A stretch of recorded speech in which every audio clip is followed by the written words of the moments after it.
നവരാത്രി ആഘോഷങ്ങൾക്ക് ഭംഗി കൂട്ടാൻ വർണ്ണങ്ങളുടെ നിറക്കാഴ്ചയായി ബൊമ്മക്കൊലു ഒരുങ്ങി. നവരാത്രി കാലത്ത് തമിഴ് ബ്രാഹ്മണ ഗൃഹങ്ങളിൽ ഒരുക്കുന്ന ബൊമ്മക്കൊലു വിശ്വാസത്തിന്റെ ഭാഗമാണ്. കോട്ടയം തിരുനക്കര ബ്രാഹ്മണ സമൂഹ മഠത്തിൽ ആചാര അനുഷ്ഠാന നിറവിൽ ഈ വർഷവും ബൊമ്മക്കൊലു തയ്യാറാക്കി.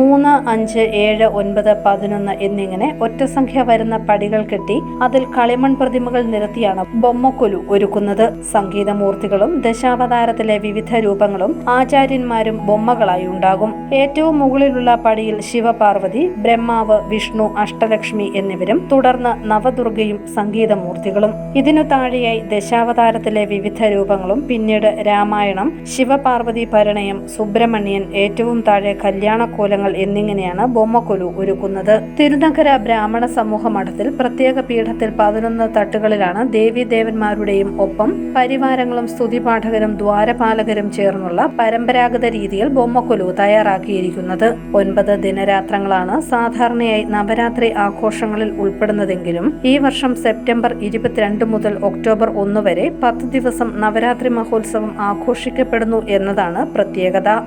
News bureau, Kottayam.